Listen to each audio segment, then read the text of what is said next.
à dominer un défaut, immédiatement, il est pris par l'orgueil. Immédiatement, il est pris par l'orgueil. Ça vous constaterez une chose, dès qu'un homme se débarrasse d'un défaut, immédiatement, il est pris par l'orgueil. Et donc, sa montée, au lieu de l'amener vers Hachem, ne l'amène pas vers Hachem. Quand il s'élève, c'est-à-dire qu'il s'élève par rapport à la majorité des gens, il fait un progrès par rapport aux autres, et que dans ce progrès, il ressent un sentiment d'orgueil, on ne peut pas dire que son progrès l'a amené à trouver Akadosh Baruch Hu. Alors qu'est-ce qui se passe en général? Il se passe en général que Akadosh Baruch Hu lui fait un grand chesed, il lui rend un grand service, il le jette par terre. Il le jette par terre, il lui met une peau de banane, il le fait glisser, il le rejette par terre, et il retombe. Il retombe dans son défaut. Il croyait qu'il s'en était débarrassé, il était content, il commence à claironner, à voir de haut les autres qui ne sont pas encore sortis de leurs défauts, à les traiter avec un certain mépris. Et puis d'un seul coup, Akadosh Baruch Hu peut faire ça, il lui glisse une peau de banane, il se casse la figure et retombe dans son défaut. Alors il s'imagine à ce moment-là que tout est perdu. Il s'imagine qu'il a tout perdu. Il s'imagine, voilà, moi j'avais fait quelque chose, j'avais fait un effort, ça a marché pendant un moment et maintenant je retombe en arrière. En vérité, il n'est pas retombé du tout. C'est un recette, c'est une bonté que Hachem lui fait, de le refaire, de lui refaire prendre conscience qu'en vérité, il n'a pas encore résolu le problème. Et donc là-dessus, il y a un machal, M. Weinberg, il a dit un machal extraordinaire là-dessus. Il a dit, si par exemple vous prenez quelqu'un qui fait une marche de Paris mettons, de Paris à Aix-les-Bains ou d'Aix-les-Bains à Paris, comme vous voulez, dans le sens que vous voulez. Et donc il fait une marche, et au bout de 10 kilomètres, il sent qu'il a peiné, et il se croit arrivé. Alors il voit un arbre, il dit voilà la tour Eiffel, voilà, il commence. Alors qu'est-ce qu'on fait? On essuie un panneau où il y a marqué Paris 585. Ah, alors d'un seul coup, il réalise qu'il n'est pas encore arrivé. Est-ce que ce panneau est un mal ou est-ce que c'est un bien? C'est un bien. S'il comprend le sens, ça va lui donner des nouvelles forces. S'il comprend le sens, ça veut dire que on ne veut pas te reculer, on ne veut pas dire que tu n'as pas fait 10 kilomètres. On veut simplement dire que Paris, c'est pas ici. Et si on te laissait croire que Paris, c'est ici, eh ben, tu as perdu ton temps. Tu n'y arriveras jamais. Donc, la raison pour laquelle on expérimente des rechutes, pourquoi on retombe en arrière, la seule raison, c'est à quel jour le fait pour nous ouvrir les yeux. Et donc, c'est un grand bienfait.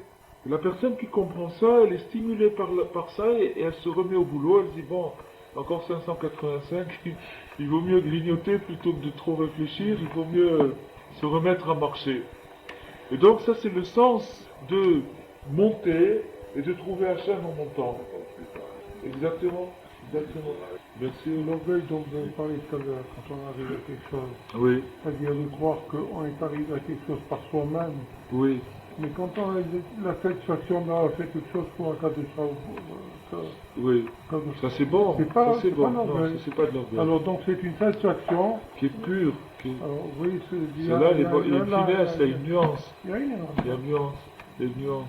En plus de ça, David Amelach, il a dit Vaïgba libo bedarke Hachem. Son cœur s'est gonflé dans les chemins d'Hachem. Et il y a une forme de fierté qu'il faut ressentir. Il y a une forme de fierté qu'il faut ressentir, c'est-à-dire par exemple un enfant qui reçoit de son père de l'argent, une situation, il peut ressentir une fierté d'avoir reçu ça de son père, il peut se sentir fier de ça. Mais l'orgueil serait déplacé puisqu'il n'a rien fait pour ça. L'orgueil, c'est-à-dire quand je ressens un sentiment comme si moi j'avais fait la chose. Et c'est pas son... Voilà. C'est moi qui réalise. Oui, oui, oui. Bien sûr, bien sûr. Très négatif. Oui. C'est-à-dire que beaucoup de gens en été, Il me fait prendre conscience. C'est que beaucoup me fait revisiter et aussi la manière pour me perçoit que. Oui. Il y a également le côté négatif de la chose, c'est découragé. Ah, ça c'est vrai. Ça c'est vrai. Finalement, je pensais arriver. Et Oui. puis finalement, je m'aperçois que je suis plus haut. Finalement, ils sont passés à quoi on déploie. Alors c'est ça, C'est dans chaque chose que des musiques négatives. c'est ça, mais alors maintenant, la personne, on en a parlé vendredi, la personne qui se dit maintenant, je suis là, ou Shabbat, je ne me rappelle plus si on a parlé vendredi ou Shabbat. La personne qui se dit, je suis là pour essayer, et pas nécessairement pour réussir. À ce moment-là, il n'y a aucun problème. Lui, il va recommencer à essayer. Il ne va pas se démoraliser. Qui c'est qui se démoralise? Celui qui veut obtenir un résultat complet. Celui qui veut arriver à un résultat complet, celui-là, il se démoralise s'il loupe, s'il ne réussit pas. Mais celui qui se dit, moi, mon travail, c'est d'essayer. Ma mission, c'est d'essayer. Je vais essayer, si je réussis pas, je réussis pas. En vérité, il réussit. C'est pas de l'homme qui se trompe en disant que je ne réussis pas quelque chose. Pourquoi? C'est pas de l'homme qui se travaille pour venir à un résultat. Oui, mais c'est pas bon. Si, c'est possible. C'est possible. Donc une investissance, une force, et puis pour Oui. obtenir un résultat. Oui, mais alors justement, ça c'est... Simplement un essai, le bonhomme au bout de quelques temps, il ne tient plus. Faire des essais de temps en temps d'accord, mais sur les essais, il ne tient plus. Non, ce que je veux dire, c'est que cette démarche-là est très difficile. Elle est difficile au premier regard, mais si vous y regardez de plus près, vous allez voir qu'elle est 10 000 fois plus facile. Et je vais vous dire pourquoi. Si par exemple je me dis, ce qui compte c'est d'essayer, et que la chose la plus précieuse c'est de vouloir, d'accord? Vous avez deux choses. En français vous avez le mot volonté. Volonté, qu'est-ce que ça veut dire volonté? Si quelqu'un par exemple on dit, il est arrivé, il a monté la côte du Revard à vélo, d'accord? Résultat, il a de la volonté. C'est ce qu'on va dire. On va dire, il a de la volonté. S'il a monté la côte du Revard, même la côte de la Yeshiva à vélo, c'est pas évident. Alors, s'il a monté jusqu'au Revard à vélo, il a de la volonté. S'il n'est pas arrivé, on va dire qu'il n'a pas de la volonté. On va dire qu'il manque de volonté. On parle maintenant de quelqu'un qui est en bonne santé, qui peut le faire. D'accord? On va dire qu'il n'a pas de volonté. Le mot volonté en français recouvre deux choses. Il recouvre vouloir et pouvoir. C'est qu'il a voulu, il a pu. Et s'il y a vouloir et pouvoir, on va dire qu'on va appeler ça en gros, bien sûr que c'est pas dans un sens scientifique, c'est dans un sens courant, comme les gens parlent. Ils disent, s'il est arrivé là-haut, c'est qu'il a de la volonté, s'il n'est pas arrivé, il manque de volonté. Alors que maintenant, nous, ce qui nous concerne, c'est le ratson, c'est-à-dire le vouloir. Et c'est la seule chose qui nous concerne. Parce que le pouvoir, il n'est jamais entre nos mains. Il n'y a jamais aucun qui peut dire qu'il peut, qui peut dire qu'il peut, seulement Hachem peut. Qui peut dire qu'il peut. Nous, ce qui nous concerne, c'est le ratson. Si, moi, je m'arrange à ne jamais perdre mon vouloir, à jamais perdre mon vouloir, c'est-à-dire à toujours vouloir quoi qu'il arrive. Quoi qu'il arrive, je veux cette chose-là. Et je ne laisse pas rentrer une autre idée dans ma tête, c'est ça que je veux. À ce moment-là, je suis gagnant. Mais je ne regarde pas le résultat ne m'intéresse pas. Ce qui m'intéresse, c'est de vouloir, c'est ça mon résultat. Alors à ce moment-là, il est gagnant. Et donc ce chemin-là est beaucoup plus facile. Vous comprenez? Parce que si vous promettez... Si on fait comme ça, la première manière, c'est que vouloir est encouragé par les résultats. Je veux, j'ai besoin d'obtenir certains résultats alors... pour toujours vouloir. Alors c'est là... Si je veux, Oui, que je n'arrive oui, pas et que je sens que je fatigue, oui, à un moment donné, je me pose la question, alors à quoi sert autant de volonté oui. finalement est toujours le même? Alors c'est là où intervient la foi. C'est là où intervient la Emouna. Si quelqu'un pense que ce monde-là est un aboutissement, alors effectivement, il ne peut agir que si il a une stimulation par un résultat. S'il a un résultat, ça vaut le coup. S'il n'a pas de résultat, ça ne vaut pas le coup. Et si une personne pense que ce monde n'est qu'un passage, et que ce qui compte, c'est ce qu'il a obtenu, ce qu'il a décroché de l'autre côté, à ce moment-là, le résultat dans ce monde ne l'importe plus. Je vais vous donner un exemple. Il y a marqué dans la Gemara elle dit, si quelqu'un te dit, Igati, Velo Matsati, Altami. Si quelqu'un te dit, j'ai cherché et j'ai pas trouvé, je me suis fatigué, j'ai pas trouvé, ne le crois pas. Si quelqu'un te dit, j'ai pas cherché et j'ai trouvé, ne le crois pas. Si quelqu'un te dit, j'ai cherché et j'ai trouvé, crois-le. Si quelqu'un dit, j'ai cherché, je me suis fatigué, j'ai trouvé, crois-le. Rabbi Nathan, il pose une question. Il dit, qu'est-ce que ça veut dire, crois-le? Si quelqu'un il vient et me dit, je me suis fatigué et j'ai trouvé, il faut que je le croie. C'est-à-dire, il faut que je le croie, ça veut dire que, quand est-ce qu'on dit, il faut que je le croie? Normalement, ça devrait être visible. S'il a trouvé, ça devrait être visible. Si je dis, il faut que je le croie, ça veut dire que c'est pas visible, et il faut que j'accepte qu'il a trouvé. Alors, Rabbi Nathan dit comme ça. Effectivement, il se peut qu'une personne ait trouvé, mais que ça ne se voit pas. Comment est-ce que c'est possible? Il a trouvé, c'est-à-dire que dans les valeurs objectives, dans les valeurs absolues, c'est-à-dire dans notre monde, cette personne a accompli son tikkun. Elle a accompli ce qu'elle devait accomplir. Mais dans ce monde-là, ça se voit pas.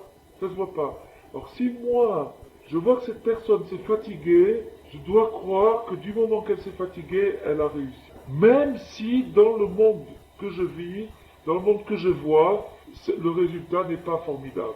Alors donc ça répond complètement à la question. Ça veut dire que si maintenant on dit aux gens, il n'y a que ceux qui réussissent qui sont valables, alors lorsqu'on va trouver une personne qui n'a pas la force de réussir, elle va se décourager complètement. Mais si au contraire on dit aux gens, la réussite n'est pas dans ce monde, la réussite elle est de l'autre côté, et si quelqu'un s'est fatigué, c'est sûr qu'il a réussi, à ce moment-là la réussite ici ne l'intéresse pas, et donc il s'intéresse, il continue à faire ses efforts pour les efforts, c'est-à-dire sans tenir compte du résultat. Vous voyez ce que je veux dire? J'arrive, à partir du moment où moi je pense que tu penses à ce moment-là, Oui. à partir du moment où moi je pense que ça arriver, à ce moment-là je dis pas. Si moi je pense que c'est arrivé, je retombe. Oui. Et je redémarre, donc Oui. je pense que je n'arrive jamais Oui. à ce moment. Oui, c'est ça. Alors ça se rejoint. C'est-à-dire que arriver, à chaque moment que je dis, moi quand je pense être arrivé, en réalité, ça c'est sûr. Ça c'est une preuve. Je ne suis pas arrivé. Ça c'est une preuve en soi-même. C'est une preuve en soi-même. Voilà. Donc en vérité, cette discussion-là, elle recouvre deux façons de voir les choses. Il y a deux façons de voir les choses. Par exemple, on dit que par exemple, on dit que la Torah dit, la Gemara dit, Léolam ilmod adam Torah, filul shelo lishma, shemitor shelo lishma balishma. Et le Rambam explique que ça veut dire l'olishma, lishma, ça veut dire que au début, quand quelqu'un rentre dans l'étude, c'est ce qu'on appelle en français, dans le langage courant, une carotte. Un stimulant, il a une carotte, c'est-à-dire on lui dit voilà, tes efforts serviront à ceci, serviront à cela. Bon. Et c'est sûr que tout le monde, personne ne peut vraiment avancer s'il n'est pas stimulé par un but. La différence, c'est que de se dire si je place mon but dans ce monde, que je me fixe comme but la réussite, ça c'est dangereux parce que si je ne réussis pas, alors je vais m'arrêter de travailler. Parce que si je me dis la réussite elle est de l'autre côté, et si je fais des efforts, même si je ne réussis pas dans ce monde, le fait que j'ai fait des efforts, ça c'est ma réussite, alors là il n'y a plus de problème. Vous voyez ce que je veux dire? Si c'est dit la réussite c'est de l'autre côté, même si je fais des efforts et que je ne vois pas le résultat, le fait que j'ai fait des efforts, c'est ça le résultat. Le Zohar il dit l'être rava tava deitabi. Il n'y a pas une seule bonne pensée qui soit perdue. La moindre bonne pensée, une bonne envie, que l'équipe il a envie de changer, il n'y a rien qui soit perdu. Tout est gardé, tout est enregistré, tout est conservé, rien n'est perdu. Seulement, il peut se faire que pendant toute la vie durant, l'homme ne voit pas le résultat de ses... Et à ce moment-là, c'est là où il faut pas qu'il... Et ça, c'est particulièrement, vous vous rappelez qu'on a parlé de ça la semaine dernière, c'est particulièrement le cas de nos générations à nous. Nos générations à nous, autant d'efforts qu'on puisse faire, le résultat ne sont pas brillants, comprenez? Et si jamais un jour quelqu'un ouvre les yeux en voyant les livres, et il voit qu'est-ce que ça veut dire un vrai résultat, et qu'il compare son petit résultat avec le grand résultat, il risque d'être fortement découragé. Tandis que s'il sait que c'est pas ça qui compte c'est de tenir et de ne pas se décourager, à ce moment-là, il est invincible. Il est invincible. Vous voyez la différence d'optique, c'est tout à fait, je sais de quoi vous parlez, c'est tout à fait il y a plusieurs façons de voir les choses, enfin en voici une, c'est une façon de voir les choses. Que si quelqu'un se dit, quoi qu'il arrive, je continuerai à vouloir, même si je peux pas, même si j'arrive pas, je continuerai à vouloir, à ce moment-là, cette personne ne peut pas être découragée. Parce que le découragement peut uniquement venir du fait que je n'y arrive pas. Il y a là-dessus une explication sur la prière qu'on fait à Birkat Alebana. Birkat Alebana, on fait une prière et on dit dans cette prière, de la même façon que je danse devant toi et que je ne peux pas t'atteindre, on dit ça, ainsi que mes ennemis ne m'atteignent pas pour le mal. Hein? Mes ennemis, c'est pas ce que j'ai dit? Donc, de la même façon que je danse devant la lune et que je ne peux pas la toucher, de la même façon que mes ennemis ne puissent pas me toucher pour le mal. Alors, il y a une question qui a été posée, ce que on demande, on dit à la lune, on dit de même façon que moi je danse devant toi et j'arrive pas à te toucher, alors je voudrais que mes ennemis aussi ne me touchent pas. Mais qu'est-ce que ça veut dire? Qu'est-ce que ça veut dire? Qu'est-ce qu'on lui propose quelque chose? On dit, en général, quand on veut faire un marché, on propose, on dit voilà, j'ai pu, de la même façon que j'ai réussi à toucher la lune, alors j'ai fait un exploit. De la même façon que j'ai réussi à faire le tour de la ville en 5 minutes, alors je veux qu'on me récompense quand j'ai fait un exploit. Mais si j'ai pas touché la lune, j'ai pas fait d'exploit. Je suis impuissant, les autres sont impuissants. Oui, d'accord. Mais alors, pourquoi est-ce que je prends mon impuissance j'en fais quelque chose, j'en fais toute une. La force est en Dieu. D'accord. Pas en l'homme. Mais pourquoi est-ce que au moment où je demande quelque chose, je fais étalage de ma faiblesse. Je fais étalage de ma faiblesse. Je dis, j'ai dansé devant la lune et j'ai pas réussi à la toucher. Pourquoi je fais ça? La réponse est comme ça. C'est que la lune, comme on l'a dit tout à l'heure, représente la tfila. Elle représente la émouna, qui est aussi le principe de la tfila. Et le fidèle qui danse devant la lune et qui n'arrive pas à la toucher, c'est le fidèle qui cherche la foi et qui n'arrive pas à l'atteindre complètement. Mais il revient chaque mois et il recontinue à danser devant la lune, et il recontinue. Alors, comme fruit de sa persévérance, qui dit de la même façon que malgré que j'y arrive pas, je continue quand même, c'est ça qui fait que mes ennemis ne me toucheront pas. Les ennemis, c'est le contraire de la émouna, c'est les doutes, les choses qui... De la même façon que moi, je suis capable, même si j'arrive pas au résultat, à remettre l'effort et à me remettre au travail, de la même façon, je demande, ça me permet, alors ça c'est vraiment un exploit. Parce que si quelqu'un, il arrive à décrocher la lune, et qui demande, c'est pas un problème, c'est pas un exploit. Mais la personne qui arrive pas, qui continue quand même, il dit, malgré que j'y arrive pas, je reviens, je réessaye, celui-là il est gagnant. On va s'expliquer dans ces petits morceaux. On va essayer de terminer. Hein? Si je continue à vouloir, malgré les résultats, Ouais. c'est-à-dire que ça lui apprend à travailler les choses. Exactement. C'est très dur.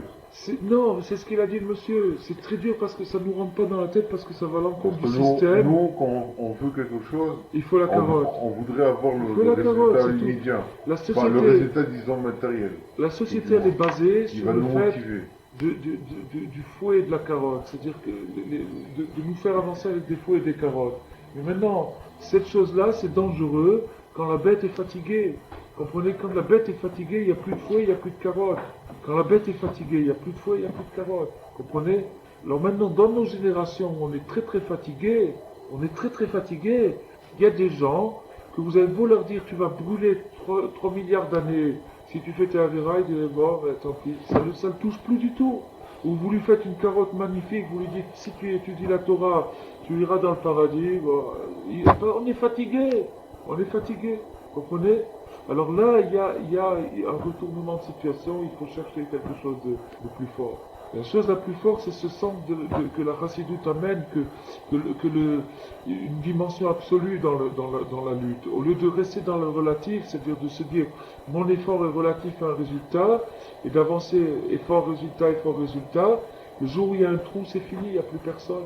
Le jour où il y a un trou, il n'y a plus personne. C'est quoi le trou? Il n'y a pas de résultat. Le trou, qu'il n'y a pas de résultat. Ou bien que le résultat se solde par un échec. Par exemple, quand quelqu'un il lutte pendant 20 ans pour élever des enfants et au bout de 20 ans il voit la faillite, que ses enfants ils tournent mal, qu'est-ce qu'il va faire? Alors s'il a été motivé pendant 20 ans par le résultat et qu'il voit que c'est le truc, il rentre dans une dépression. Il est cuit, archi cuit. Il n'y a plus personne pour le rattraper, plus personne. Il rentre dans une dépression, il est cuit. Alors que s'il se dit, moi j'ai essayé, j'ai fait ce que j'ai pu, j'y arrive pas. Dans le ciel, je ne sais pas qu'est-ce qui se passe, on ne sait pas.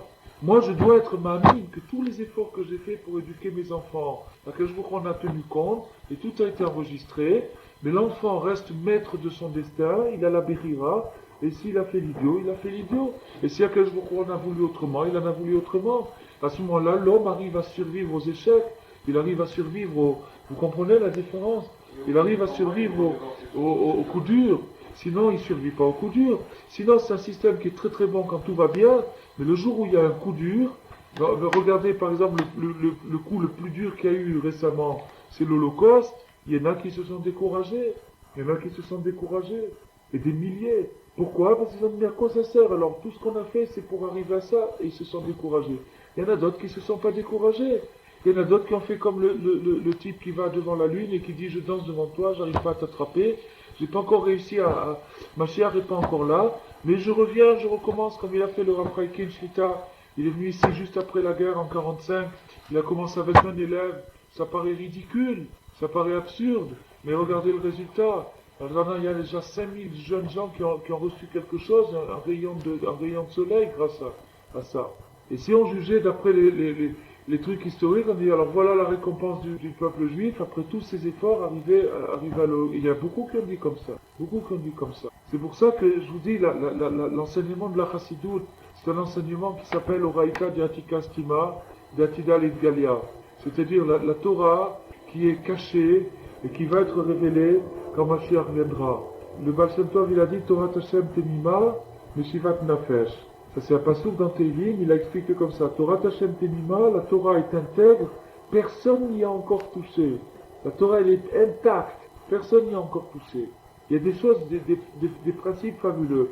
Mais l'enseignement du Harizal, du Baal Shem Tov et de la Chassidoute, cet enseignement, il nous fait sentir, il nous fait pressentir la dimension qui va se révéler quand Mashiach vient. Et ce qu'on étudie maintenant, ce principe-là, c'est quelque chose de formidable. Trouvez la faille là-dedans.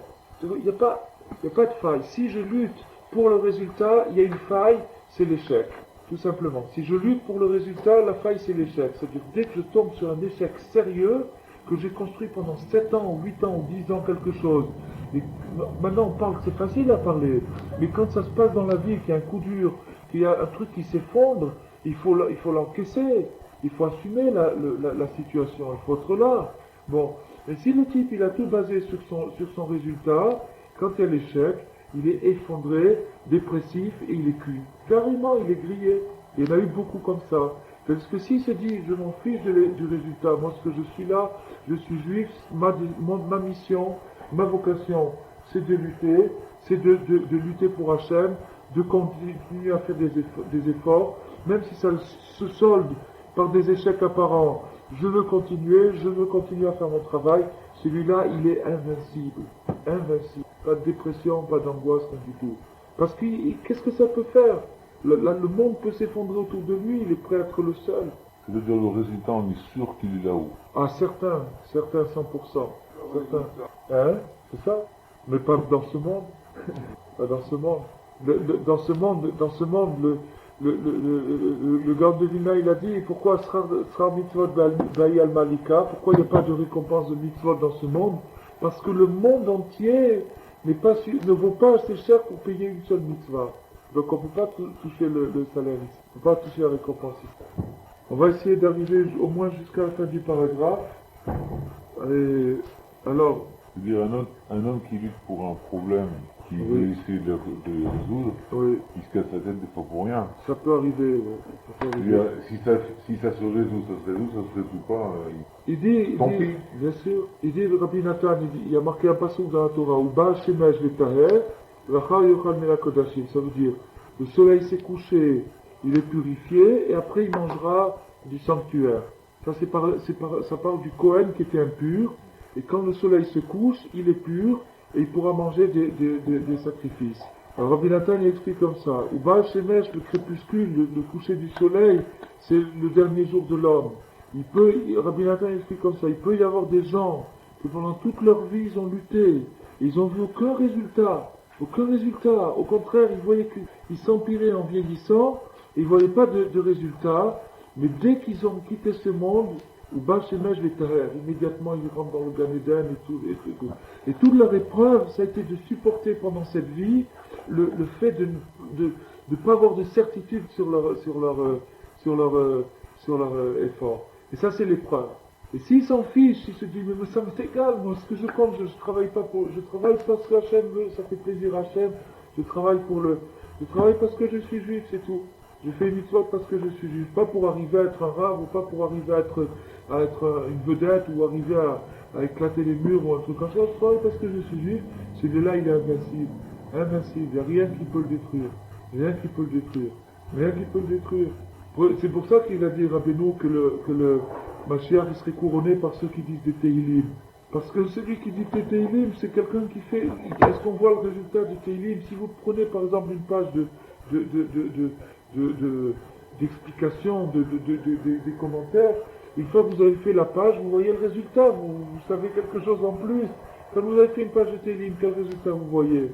Peut-être une petite sensation dans le cœur, qu'on se sent bien, que ça fait plaisir et tout, mais le résultat, on ne le voit pas.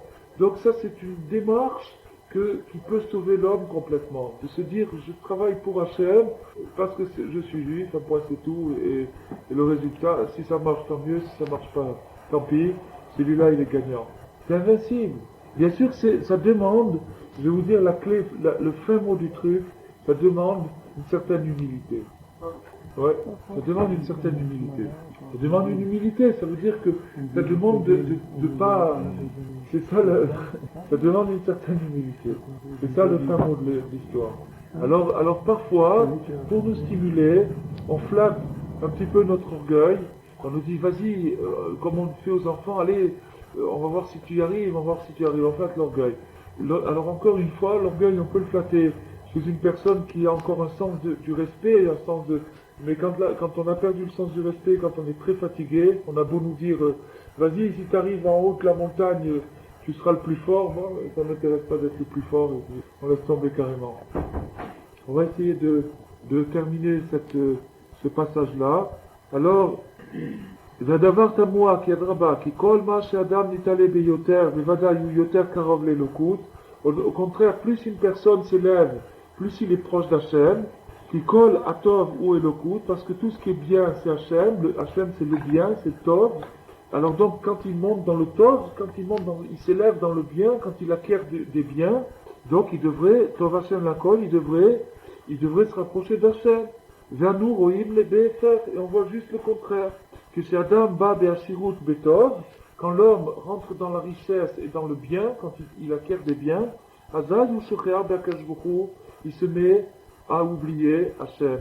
Et Teda sache, chez Brinad Vatichena et Nav Mirot, que les yeux de Yitzhak se sont assombris de voix, il est devenu aveugle. Mahmat Shenit Karev, Beyoter El Or Elokut. Plus quelqu'un se rapproche de la lumière, plus au lieu de bien voir, il s'aveugle. Si quelqu'un par exemple fixe le soleil trop longtemps, au lieu de bien voir, il s'aveugle. Azai aor mache enav ou maziklo.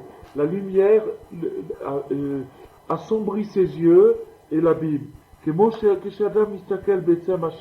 une personne qui fixe le soleil en face. Or Hashemesh mazik le'enav, la lumière du soleil abîme sa vue. Aval yesh brinat segol, vesegol kadyiv ben trendeoim le malka. Il existe un principe de segol. Segol, c'est la voyelle qui a 3 points. Et donc on a dit que le principe de chirik, c'est la voyelle qui a un point, symbolise le fait que Hachem règne dans les... Ça on a vu tout à l'heure, que Hachem règne dans les mondes les plus bas. Il y a aussi un principe de Ségol, c'est la voyelle avec 3 points, qui est entre les 2 bras du roi. Chez Zéubrinat, et Sakoti Kapai Alecha, qui bilose aya etse otsem or akavod mazik le Moshe. Que Hachem a mis sa paume, Kavirol, pour parler ainsi, devant les yeux de Moshe, de façon à ce que Moshe ne soit pas ébloui par la lumière de la majesté divine. Donc il existe un principe que Hachem voile sa lumière de façon à ce que l'homme ne soit pas aveuglé. Et maintenant regardez, quand vous voyez quelqu'un qui rentre dans la richesse, ou dans la gloire, ou dans des choses comme ça, qui sont des choses très lumineuses, très fortes, et s'il n'a pas un écran protecteur, des lunettes de soleil, quelque chose qui le protège, alors il va être aveuglé. Et ça c'est très... On dit, j'ai entendu une chose, je ne sais pas si c'est vrai, mais je crois, ça a l'air juste en tout cas, qu'ils ont fait une statistique, que tous ceux qui ont gagné au loto, ils ont perdu quelque chose de très important dans leur vie. Ou bien il y en a qui sont devenus complètement toqués, où ils ont divorcé, où ils se sont disputés, où il y a eu des trucs terribles qui se sont passés dans leur vie. Parce que la personne n'est pas préparée à recevoir 800 millions d'un coup. Il n'est pas prêt à ça. C'est comme si vous lui faites un flash de 200 000 volts dans les yeux, vous l'aveuglez. Il n'est pas prêt à ça. Et alors il perd le contrôle, c'est ce qu'on avait vu au début, son pouvoir n'est plus en contrôle, sa sagesse n'a plus aucun contrôle sur son... Il devient fou. Il perd le truc. 110 volts, il est de 120 volts. Hein? C'est pas fini sur une, c'est pour ça qu'on a mis Oui. qui leur donne plus l'argent. Ah bon? Ils leur mettent à la banque, ils leur donnent. C'est juste les intérêts. Pas le droit de faire. C'est les gens, Hein? Je ne joue plus, moi. C'est incroyable. Alors, pourquoi? Parce que simplement le pouvoir n'est plus contrôlé, la sagesse est trop microscopique par rapport à un pouvoir aussi massif, et donc elle n'a plus du tout aucun contrôle dessus, et donc il devient aveugle. Alors Moshe Rabbeinu, qui lui, chaque fois qu'il montait, il y avait, pour ainsi dire, la main d'Hachem pour protéger ses yeux, c'est l'humilité. On a vu que Moshe Rabbeinu était le plus humble des hommes. La main d'Hachem qui protège ses yeux, c'est l'humilité. C'est-à-dire que Moshe Rabbeinu n'a jamais osé s'avancer plus haut que son degré. Et les tzadikim, c'est ça qu'ils font. Jamais ils ne s'avancent, ils s'aventurent plus haut que leur degré. Et quand une personne sent que son degré est dépassé, que ses capacités de sagesse sont dépassées, la meilleure prudence, c'est de s'arrêter. C'est de s'arrêter. Oui, oui, c'est là où on voit l'exemple de la charrette. Qui belosé haya otsem or hakavod mazik le Moshe, parce que s'il n'y avait pas eu cette protection, la lumière de la majesté d'Hachem aurait détruit Moshe, elle aurait ébloui, elle aurait rendu aveugle. Que Moshe Katou, Kilo Yareni Adam Vechai, parce que comme il est dit, un homme ne peut pas me voir et vivre, il ne peut pas me voir et vivre, Hachem dit comme ça. Veraïta et Achorai Vechule. Zeh Shebikesh David, Vecha Kavod Tekacheni, Tekarveni Betkarvo Shel Moshe. David Amelech, il a demandé à Dieu, rapproche-moi de toi, mais de la manière dont tu as rapproché Moshe. Pas d'un seul coup, petit à petit, avec la main sur les yeux, sans imprudence, sans aller trop vite dans la montée. Shebikesh Mimcha Arenina et Kevodecha. Veritalo et Achorei Kevodecha, comme c'est Katou, Vesakoti, Veraita et Achorai. Donc il a demandé David Amelech de se rapprocher, d'être initié par paliers, par degrés, sans jamais brûler les étapes. Et lorsque dans la vie d'un homme ça va pas. Donc on revient maintenant, on enchaîne avec tout le début de cette étude, et on répète donc que quand ça va pas dans la vie d'un homme, c'est parce que ça va contre sa volonté. C'est contre sa volonté. Ani rotse sheyeken adavar. Moi je veux que les choses soient comme ça. L'adavar les faire et ça se passe autrement. Chez l'okeseder, c'est pas dans l'ordre. Zeprinat milchama. Ça c'est une guerre. L'homme est en conflit, il est en guerre. Ça s'appelle une guerre. Quand les choses vont pas à son goût, quand il est contrarié, ça s'appelle une guerre. Kol milchama ou itnagdut haratson. Toute guerre est une contrariété. C'est-à-dire c'est deux forces qui se contrarient, deux forces qui s'opposent. Zeprinat milchama. Donc maintenant on est à la fin, et on fait la boucle avec le verset du début. On était parti, Kitetse la milchama, lorsque tu sortiras en guerre. Alors, Kitetse la milchama, qu'est-ce que ça veut dire? Lorsque tu seras dans un conflit. Lorsque tu seras dans un conflit, c'est-à-dire qu'il y aura des choses qui vont contre ton gré, qui vont contre ta volonté, que ça va pas comme tu veux, ça va pas. Quand ça n'ira pas. Aïnou itnagdut haratson, c'est-à-dire une contrariété contre ce que tu aimes. Venatnu Hashem Elokecha beyadecha. Alors, qu'est-ce que ça veut dire? Et Batel Kol Retsonot Neged Retsonecha, et Hachem te donnera ton ennemi dans tes mains. Ça veut dire que Hachem fasse que tout ce qui est en tout devienne à ton gré. Chez Yeler Lecha Keseder Ketsonecha, c'est-à-dire que tout aille comme tu veux, dans l'ordre idéal, et Matai. Quand est-ce que c'est possible?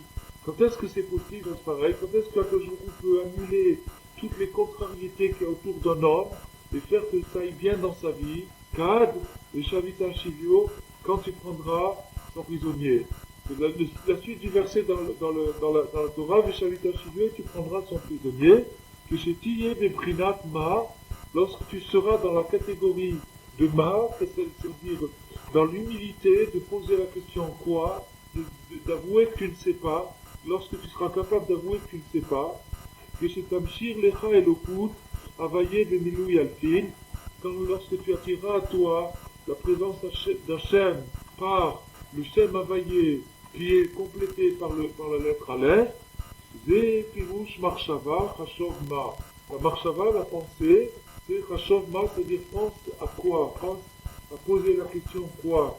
Pense à comprendre que tu n'as pas compris.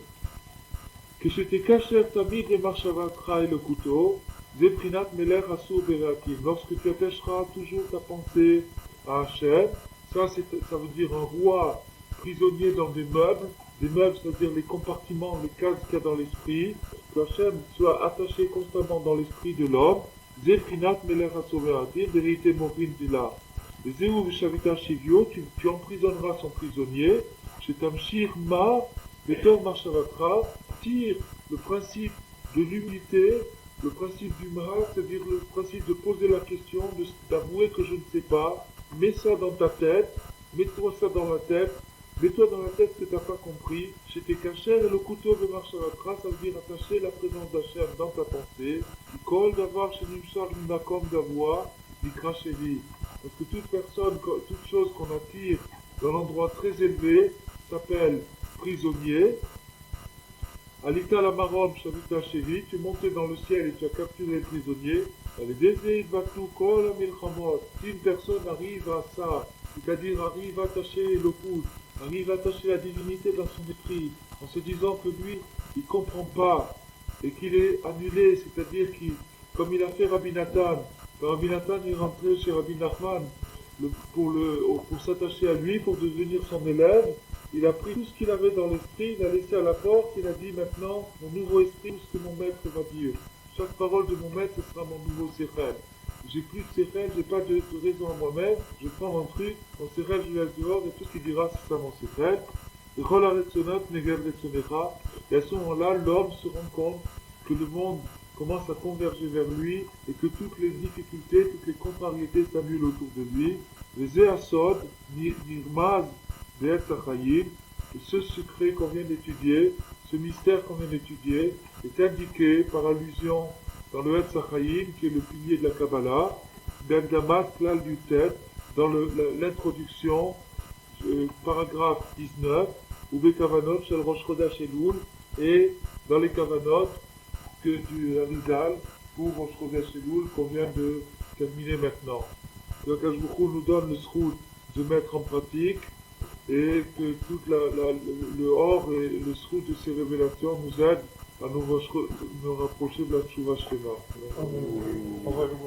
Alors, il y a un principe qui, je crois, s'appelle les logarithmes. Je ne sais pas si ça s'appelle comme ça, il me semble que ça s'appelle comme ça, j'en suis pas sûr, qui fait que si j'ajoute 1 plus 1, ça fait 2. Si j'ajoute 1 plus 2, ça fait 3. Et ça fait aussi plus que 3. C'est-à-dire que si par exemple j'ai 1 plus 1, c'est-à-dire j'ai Aleph et Bet, je peux faire avec Aleph et Bet 2 combinaisons. Je peux faire Av et Ba. D'accord? Je peux faire Av et Ba avec Aleph et Bet. Aleph, Bet, Gimel, je peux faire 6 combinaisons. Donc avec 3, je saute déjà à 6. Après 4, je vais encore plus. Et 5, et après quand j'arrive à 6 ou 7 ou à 10, ça fait des chiffres fabuleux. On peut même pas les écrire sur une table. Si on commence à écrire ici, jusqu'au bout de la table, on n'y arrive pas. Et alors, il faut encore continuer. Des chiffres incroyables. Et ça, c'est les Neshamot. C'est-à-dire que quand vous avez 2 juifs, il y a 4 possibilités. C'est-à-dire qu'il y a 2 possibilités. Il y a lui et moi et lui. D'accord? C'est les 2 possibilités. C'est-à-dire qu'il y a 4 éléments, ça fait 2 possibilités. Lui et moi et lui. Maintenant, quand il y en a 3, il y a lui et moi et lui et l'autre, l'autre et lui, l'autre et moi et l'autre. Ça fait 6 possibilités. Alors quand vous avez une choule où il y a 1000 personnes qui prient, il n'y a pas de place pour écrire le chiffre de combinaisons spirituelles qui sont, de lumière qui sont créées quand il y a la prière. On ne peut pas calculer ce nombre-là. Il est innombrable. Et donc ça c'est ce qui explique la valeur de chaque individu dans le groupe. Naseh tikunim niflaim venoraim beyoter kimvoar befnim. Et donc plus il y a une personne de plus qui vient s'ajouter, ça fait des tikunim extraordinaires.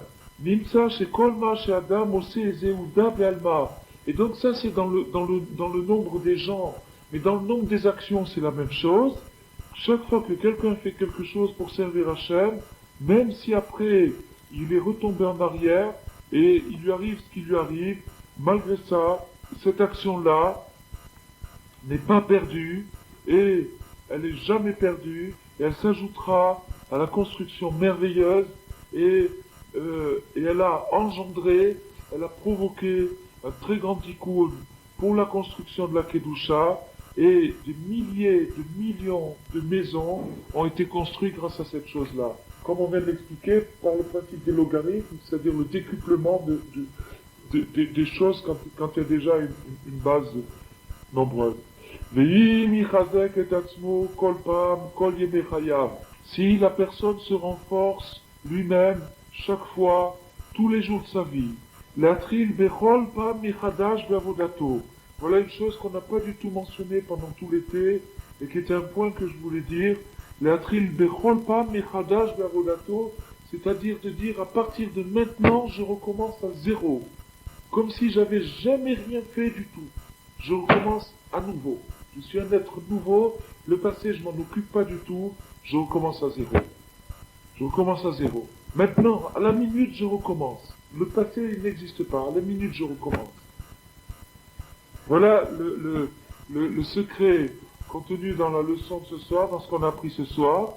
Afilou im yavor alav ma sheyavor, même s'il lui arrive ce qui lui arrive, même s'il a les catastrophes qu'il a les catastrophes, Azaï, sauf kol sof, s'il a la sagesse de recommencer maintenant, tout de suite, à la seconde, allez, pas demain ou pas dans 5 minutes, tout de suite je recommence, je tire un trait, je repars à zéro. Itkatsu kol elu atikunim shegaram bechol avoda, alors tous les accomplissements, le chemin qu'il a fait grâce à ses efforts, va se réunir, va s'accumuler,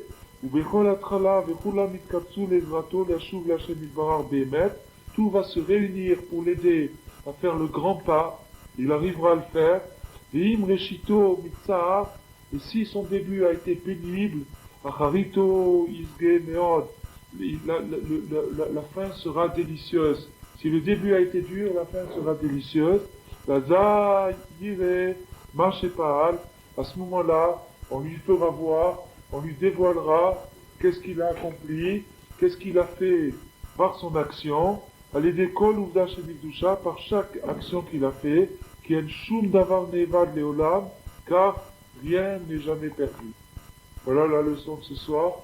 En résumé, que l'essentiel c'est de commencer et de recommencer, de toujours faire un début nouveau et de jamais tenir compte de ce qu'il y avait la veille. Et dans un autre endroit, il dit que si la chose de la veille était bien, il faut l'oublier. Il faut l'oublier. Et si la chose de la veille était mauvaise, encore plus, il faut l'oublier. Je vais finir par une petite histoire. Il y avait un rab, Rabbi Tzikal Zichrono Livracha, qui était un très très grand Baal Tzedaka, un homme qui donnait beaucoup de tzedaka. Il n'avait pas d'argent, mais les gens lui donnaient pour qu'il donne, il faisait que ça, donner. Il priait, il faisait tout faire, mais un grand Baal Tzedaka. Et parmi le travail qu'il faisait, il avait acheté une maison. Et dans cette maison, il logeait des tas de gens, des orphelins, des gens qui n'avaient pas où loger, etc. Et quand c'était des jeunes, ou des moins jeunes, il leur apprenait un métier. Il finançait pour pouvoir leur apprendre un métier.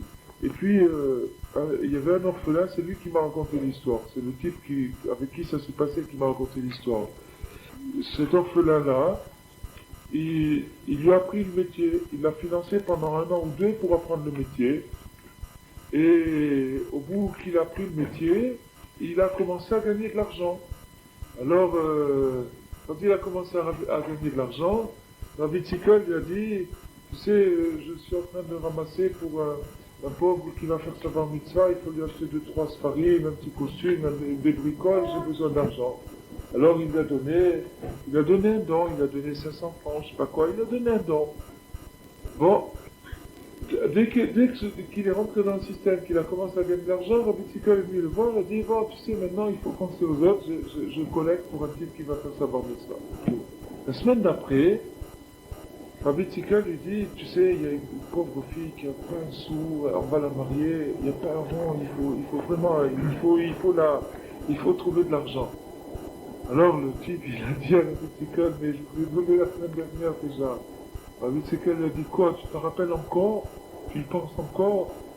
Il a dit ça retentit dans sa tête. Il a de dire ces choses-là, il faut complètement les oublier. Il faut complètement les oublier. Tu penses encore à ce que tu as fait la semaine dernière. Tu penses encore à la... Il a dit comme ça, il a dit... Alors il a pris une leçon. Il a pris une leçon. En tout cas, ça c'est une des grandes règles de la Torah, de recommencer. C'est pour ça que la Torah, elle commence par Bereshit, au commencement. Toujours au commencement. Premier mot de la Torah, le mot le plus important de toute la Torah, Bereshit, quand il viendra Mashiach, toute la Torah elle tiendra dans ce mot-là, et ce mot-là, c'est la clé de la réussite. Que Akash Baruch Hu, il nous donne le srout d'y arriver, il nous ramène.